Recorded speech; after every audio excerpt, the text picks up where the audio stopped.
Hello everyone, कैसे हैं आप सब। स्वागत है आपका एमके क्लासेस में। तो जैसा कि आप सब जानते हैं कि हमने अपने टेलीग्राम चैनल एमके क्लासेस पर क्विज़ेस कंडक्ट करवाना स्टार्ट कर दिए हैं, जिसमें आपको कल 2 क्विज़ेस देखने को मिले होंगे और इसी तरह आपका पूरा ये सिस्टम चलता रहेगा, जिसमें आपको पर डे 2 क्विज़ मिलेंगे, एक 12 बजे और एक शाम को 7 बजे, एक दोपहर को 12 बजे और एक शाम को 7 बजे। तो कल के अगर मैं 12 बजे वाले क्विज़ की बात करूँ तो इंडियन कल्चर एंड हेरिटेज हमने आपको टॉपिक उसमें बताया हुआ था, और इंडियन कल्चर एंड हेरिटेज पर आपको 15 क्वेश्चंस देखने को मिले होंगे, जो आपको मैं बताऊं कि इजी क्वेश्चंस भी थे और मॉडरेट तक के क्वेश्चंस आपको उसमें देखने को मिले होंगे।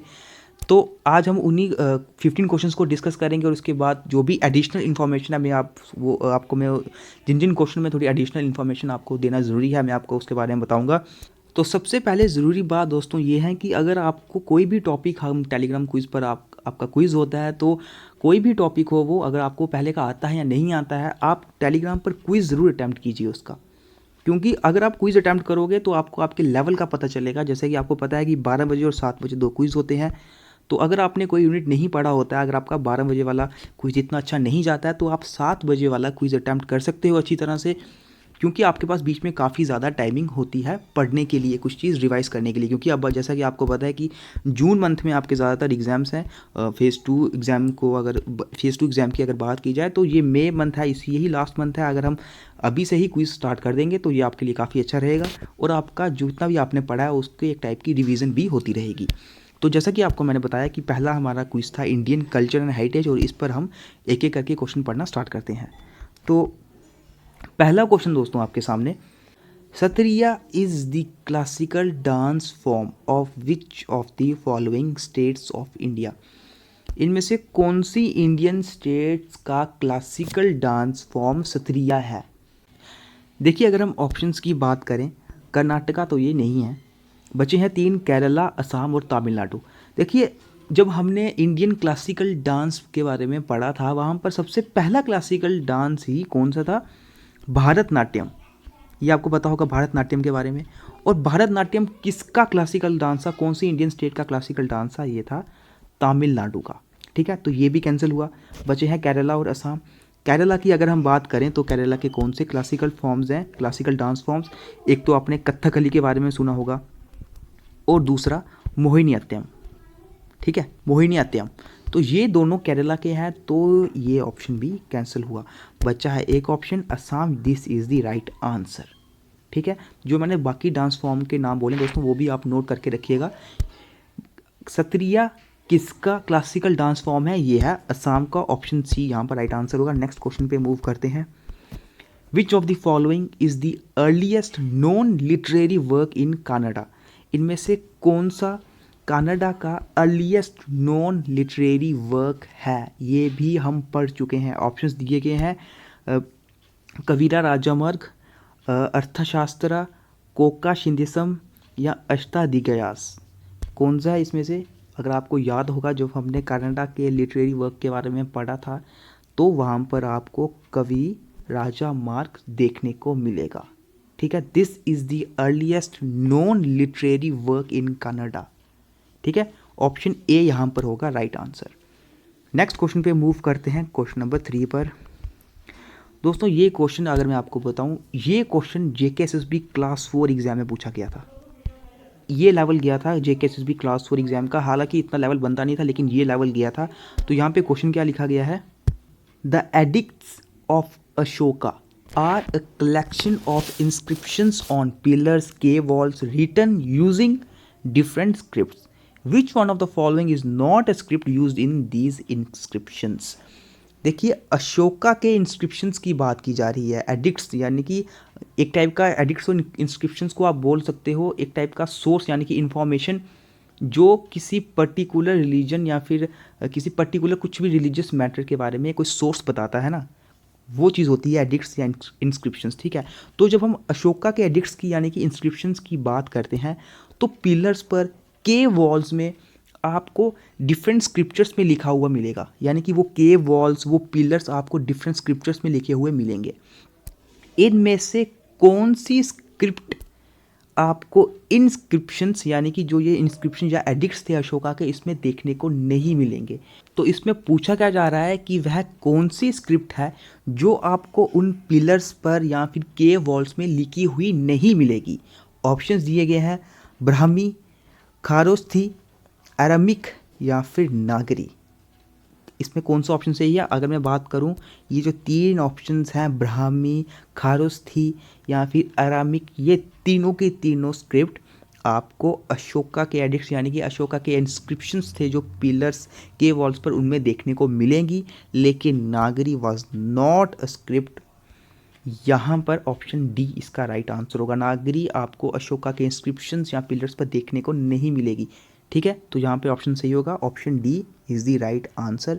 नेक्स्ट क्वेश्चन पे मूव करते हैं। Which of the following saris were first introduced in Madhya Pradesh. ये भी JKSSB क्लास 4 में पूछा गया हुआ क्वेश्चन था कि इनमें से कौन सी साड़ी सबसे पहले इंट्रोड्यूस हुई थी मध्य प्रदेश में। ऑप्शंस दिए गए हैं पठानी साड़ीज़, कांचीपुरम साड़ीज़ या फिर महेश्वरी साड़ीज़ या बांधनी साड़ीज़।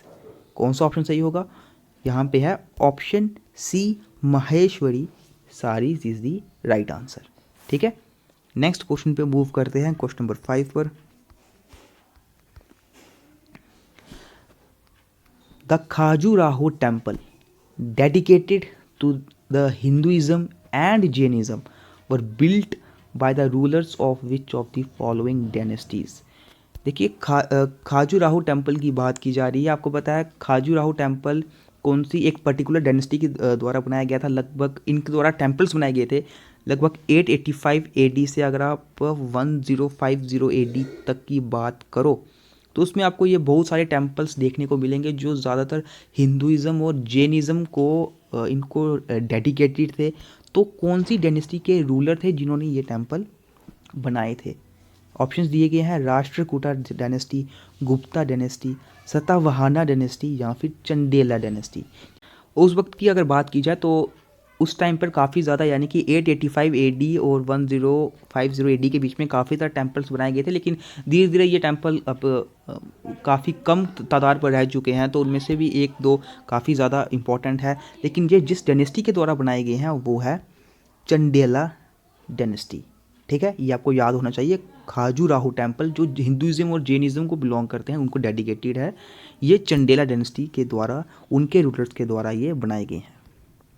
क्वेश्चन नंबर 6 है the Suraj Kund Mela which shows the richness and diversity of the handicraft, handlooms and cultural fabric of India is organised by which state every year. Suraj Kund Mela की बात की जा रही है। सूरज कुंड मेला जो रिचनेस दिखाता है, डाइवर्सिटी किसकी, handicraft and handlooms, cultural fabric of India, ये ऑर्गेनाइज करवाया जाता है कौन सी स्टेट के द्वारा? हर साल होता है ये। ऑप्शंस दिए गए हैं राजस्थान, हरियाणा, पंजाब या फिर मध्य प्रदेश। तो इसका जो राइट आंसर है वो है ऑप्शन बी, हरियाणा। ठीक है, हरियाणा में ये मेला आपको देखने को मिलेगा, Suraj Kund Mela, which shows the richness and diversity of handicrafts, handlooms and cultural fabric of India. ये क्वेश्चन भी आपको JKSSB क्लास 4 के एग्जाम में देखने को मिलेगा जो अभी हुआ था 2021 में। ठीक है, नेक्स्ट क्वेश्चन पे मूव करते हैं। ये क्वेश्चन काफ़ी आसान क्वेश्चन है, ये आप सबने पढ़ा हुआ होगा इस क्वेश्चन के बारे में। Elephanta caves are present in which of the following states. Elephanta caves, इनमें से कौन सी स्टेट में आपको एलिफेंटा केव्स देखने को मिलेंगे? ऑप्शन देंगे उड़ीसा, तमिलनाडु, महाराष्ट्र या फिर केरला। इसका जो राइट आंसर है वो है ऑप्शन सी, महाराष्ट्र। ठीक है, महाराष्ट्र में आपको एलिफेंटा केव्स देखने को मिलेंगे। आपके पास जो इंडियन कल्चर एंड हेरिटेज की मैंने PDF प्रोवाइड करी है, वहाँ पर आपको एक पूरा जो कल्चरल हेरिटेज हमारे इंडिया का, उस पर पूरा एक टेबल, एक पूरा कंटेंट, टेबल ऑफ कंटेंट देखने को मिल जाएगा। ठीक है, तो उसमें मैंने डिफरेंट जो हमारे कल्चरल हेरिटेज है इंडिया के, वो आपको देखने को मिल जाएंगे और वो कौन सी स्टेट में है वो भी आपको देखने को मिल जाएंगे।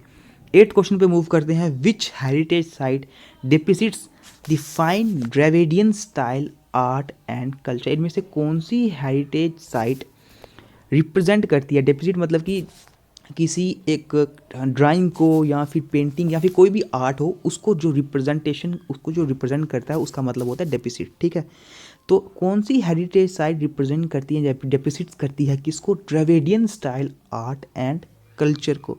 अब द्रविडियन का क्या मतलब? देखिए, द्रविडियन का मतलब वो एक ये पूरी एक फैमिली है एक लैंग्वेज की, जो ज़्यादातर आपको एक तो सेंट्रल इंडिया वाली तरफ, या फिर अगर मैं नीचे साउदर्न पार्ट की तरफ आऊँ तो श्रीलंका वाली तरफ ही आपको ये देखने को मिलेगी। ठीक है, साउदर्न इंडिया वाली तरफ है, सेंट्रल एंड थोड़े नीचे साउदर्न इंडिया वाली तरफ है आपको ये लैंग्वेज आपको देखने को मिलेंगी। जैसे कि मैं बात करूँ तमिल की, मलयालम या तेलुगु, कन्नड़ा या गोंदी, ये जो लैंग्वेज है ये द्रविडियन लैंग्वेज, साउदर्न इंडिया वाली साइड पर द्रविडियन स्टाइल या द्रविडियन लैंग्वेज के अंडर आती है। तो यही पूछा जा रहा है कि which heritage site depicts the fine Dravidian style art and culture.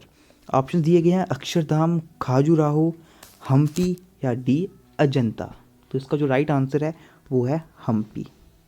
ठीक है, 8 Hampi is the right answer. ये आपको अगर मैं बोलूँ ये हेरिटेज साइट कहाँ पर देखने को मिलेगी, ये आपको देखने को मिलेगी कर्नाटका में। ठीक है, कर्नाटका में। और कर्नाटका में कौन सी जगह पर? विजयनगरा, विजयनगरा। ठीक है, कर्नाटका में आपको यह हेरिटेज साइट देखने को मिलेगी विजयनगरा में। नेक्स्ट क्वेश्चन पे मूव करते हैं, question number 9। Which cave are well known for their Indian rock cut architecture. इनमें से कौन सी केव काफ़ी प्रसिद्ध है, काफ़ी जानी जाती है, किसके लिए? इंडियन रॉक कट आर्किटेक्चर के लिए। ऑप्शंस दिए गए हैं खाजुराहो, हम्पी, अजंता या एलोरा। तो इसका जो राइट आंसर है वो है ऑप्शन डी, एलोरा। ठीक है, ये आपको जो केव्स है जहाँ पर आपको इंडियन रॉक कट आर्किटेक्चर देखने को मिलेगा, ये केव्स कौन सी हैं? एलोरा। और ये कहाँ पर आपको देखने को मिलेगी? जिस तरह आपको एलिफेंटा केव्स महाराष्ट्र में देखने को मिली थी, ये भी आपको महाराष्ट्र में देखने को मिलेगी। कौन सी जगह पर? औरंगाबाद। ठीक है, औरंगाबाद महाराष्ट्र में आपको ये केव्स देखने को मिलेंगी, एलोरा केव्स। 10th क्वेश्चन पर मूव करते हैं। Konark sun temple is situated in which of the following states. Konark sun temple आपको कौन सी स्टेट में देखने को मिलेगा? एक तो अगर मैं मार्तंड सन टेम्पल की बात करूँ, ये सबको पता होगा कि अनंतनाग में, ठीक है, अनंतनाग डिस्ट्रिक्ट में आपको मार्तंड सन टेम्पल। अब यहाँ पे बोला जा रहा है कोणार्क सन टेम्पल। देखिए, कोणार्क सन टेम्पल कहाँ पर देखने को मिलेगा? ये आपको देखने को मिलेगा ऑप्शन बी, ओडिशा में। किसके द्वारा ये अगर बात की जाए, कोणार्क सन टेम्पल किसके द्वारा बनाया गया था? तो ये ओडिशा में नरसिम्हा देवा वन, मैं ये लिख लेता हूँ यहाँ पर, ओडिशा में ये नरसिम्हा देवा वन। ठीक है, जो ईस्टर्न गंगा डायनेस्टी से बिलोंग करते थे, इनके शासन में ये कोणार्क सन टेम्पल बनाया गया था। किनके शासन में? नरसिम्हा देवा वन। और कौन सी डायनेस्टी को ये बिलोंग करते थे? Eastern Ganga dynasty. ठीक है, इस डायनेस्टी को ये बिलोंग किया करते थे और इनके द्वारा ये टेम्पल कब बनाया गया था? 1250 एडी में। Okay, the Konark sun temple situated कहाँ पर है? उड़ीसा में। किसके द्वारा बनाया गया था? नरसिम्हा देवा वन। ईस्टर्न गंगा डायनेस्टी को ये बिलोंग करते थे, 1250 एडी में इनके द्वारा ये बनाया गया था। नेक्स्ट क्वेश्चन है, विच of the following is the oldest stone structure in India. इसमें से कौन सा ओल्डेस्ट स्टोन स्ट्रक्चर आपको इंडिया में देखने को मिलेगा? ये अगर आप एलिमिनेशन मेथड भी यूज़ करो आराम से बता दोगे। ऑप्शंस हैं ताजमहल, कुतुब मीनार, रेड फोर्ट या फिर सांची। 3 तो आपको पता चल गए, मुगल एम्पायर के अंडर बनाए गए थे। और मुगल एम्पायर की बात की जाए तो ये ज़्यादा पुराना नहीं है। ठीक है, तो ये 3 ऑप्शंस तो कैंसिल हुए, बचा एक सांची। आपने सांची स्तूपा नाम सुना होगा, तो ये सांची ही है, is the oldest stone structure in India. है कहाँ पर आपको ये देखने को मिलेगा? मध्य प्रदेश में। ठीक है, किसके द्वारा? देखिए, अब ये सांची स्तूपा की अगर बात की जाए तो ये बुद्धिज़्म के अंडर आपको देखने को मिलता है। और आपको पता है, हमने पढ़ा हुआ है, हमें जम्मू कश्मीर हिस्ट्री में भी अगर बात की जाए, हमने पढ़ते आ रहे हैं कि बुद्धिज़्म को सबसे ज़्यादा अगर कौन इनके फेवर में काफ़ी ज़्यादा थे, किनको ये रिलीजन बुद्धिज़्म काफ़ी ज़्यादा अच्छा लगता था और ये काफ़ी इसको प्रीच किया करते थे, वो थे अशोका। ठीक है, और ये भी अशोका के शासन में ही बनाए गए हैं। ठीक है, नेक्स्ट क्वेश्चन पे मूव करते हैं, question number 12। Ankiya Naat is a dance form of which of the following state. Ankiya Naat आपको ये डांस फॉर्म है, इनमें से कौन सी स्टेट का डांस फॉर्म है? ऑप्शन दिए गए हैं असम, आंध्र प्रदेश, उत्तराखंड या फिर बिहार। कौन सा ऑप्शन है? तो ऑप्शन इज असम। असम का है ये डांस फॉर्म, ठीक है। ऑप्शन ए यहाँ पर राइट आंसर होगा। नेक्स्ट क्वेश्चन पे मूव करते हैं। Question number 39, in which of the following states Madhavpur Mela held. इनमें से कौन सी स्टेट में आपको माधवपुर मेला हर साल जो मनाया जाता है वो आपको देखने को मिलेगा। माधवपुर मेला कहाँ पर मनाया जाता है हर साल? ये मनाया जाता है गुजरात में। ऑप्शन सी यहाँ पर होगा राइट आंसर, ठीक है। नेक्स्ट क्वेश्चन पे मूव करते हैं। Question number 14, which of the following is called as the Mahakumbh of the east. इनमें से किसको पूर्व का महाकुंभ बोला जाता है, यानी कि the Mahakumbh of the east. आप इनमें से कौन सा फेस्टिवल या फिर कौन सा मेला है वो? ऑप्शंस दिए गए हैं सक्रेनिया फेस्टिवल, अम्बुबाची मेला, मजूली फेस्टिवल या गंगा सागर मेला। तो इसमें जो राइट आंसर है वो है अम्बुबाची मेला, ठीक है। अम्बुबाची मेला इज़ द राइट आंसर। और अगर बात की जाए ये कहाँ पर मनाया जाता है मेला, ये मेला मनाया जाता है कामाख्या टेम्पल में, ठीक है। कामाख्या टेम्पल। और ये कहाँ पर है टेम्पल? ये टेम्पल है गुवाहाटी। मैं यहाँ लिख लेता हूँ। ये टेम्पल ये फेस्टिवल कहाँ मनाया जाता है? कामाख्या टेम्पल में। और टेम्पल कहाँ पर देखने को मिलेगा? इन गुवाहाटी। और गुवाहाटी कहाँ पर है? असम में, ठीक है। और अगर बाकी फेस्टिवल्स की मैं बात करूं, जैसे सक्रेनी फेस्टिवल, या आपको नागालैंड में ये फेस्टिवल मनाया जाता है। इसके बाद माजोली फेस्टिवल, ये भी असम में मनाया जाता है। और गंगा सागर मेला वेस्ट बंगाल में मनाया जाता है, ठीक है। तो बाकी भी आपको थोड़ा याद होने चाहिए। इसके बाद जो हमारा कल का ये क्विज था, इसका लास्ट क्वेश्चन आपको पता होगा। Question number 15, the theory of classical. यहाँ पर म्यूज़िक है, ठीक है। यहाँ पे म्यूज़िक है। The theory of classical music is discussed in which of the following Vedas. जब हमने म्यूज़िक ऑफ इंडिया डिस्कस किया था वहाँ पर हमने क्लासिकल म्यूज़िक की बात करी थी। क्लासिकल म्यूज़िक की थ्योरी इनमें से कौन से वेदास में डिस्कस की गई है? ऑप्शंस दिए गए हैं समावेदा, यजुर्वेदा, ऋग्वेदा या अथर्ववेदा। तो ऑप्शंस जो इसका राइट आंसर है वो है समावेदा, ठीक है। ऑप्शन ए यहाँ पर होगा राइट आंसर। समावेदा में आपको theory of classical music discuss किया हुआ देखने को मिलेगा। तो इसका राइट आंसर हुआ ए। और मुझे उम्मीद है दोस्तों आपको जो आज के हमारे ये 15 क्वेश्चंस थे ये आपको पसंद आए होंगे। यही क्वेश्चंस जो आपने टेलीग्राम क्विज़ नंबर 1 में आपने अटैम्प्ट किए। किसी भी क्वेश्चन में कोई कन्फ्यूज़न हो या कोई क्वेश्चन में आपको कुछ भी लगता है कि इसका आंसर अलग है तो आप ज़रूर कमेंट बॉक्स में बताइएगा। और मिलते हैं फिर आपसे अब नेक्स्ट वीडियो में। और एक और बात दोस्तों, ज़रूर क्विज़ अटैम्प्ट कीजिए। आपका अभी पर डे हर दिन हम आपका क्विज़ लेंगे, हर दिन क्विज़ कंडक्ट करेंगे और हर दिन आपके डिफरेंट टॉपिक्स होंगे, ताकि हर एक टॉपिक आपका कवर हो from the point of view of the exam. और 12 बजे और 7 बजे आपको पता आपकी क्विज़ की टाइमिंग है। जो सबसे पहले जो दो आपके मेन बड़े सब्जेक्ट्स हैं हमने उनको लिया है, जैसे कि जनरल अवेयरनेस सेक्शन और साथ ही साथ अकाउंटेंसी के लिए हम आपके क्विज़ कंडक्ट करवा रहे हैं। तो इसी के साथ हम जो बाकी सेक्शन है उनको भी हम बीच में इंट्रोड्यूस कराते रहेंगे, जैसे इकोनॉमिक्स हो गया, स्टैटिस्टिक्स हो गया, इन सब को हम देखते रहेंगे। तो बस आपका मेरा कहने का मतलब ये है कि आप क्विज़ हर दिन अटैम्प्ट कीजिए, आपको आपके लेवल का पता चलेगा, ठीक है। और मिलते हैं फिर आपसे अब नेक्स्ट वीडियो में, जिसमें हम आपके लिए नेक्स्ट क्विज़ को डिस्कस करेंगे।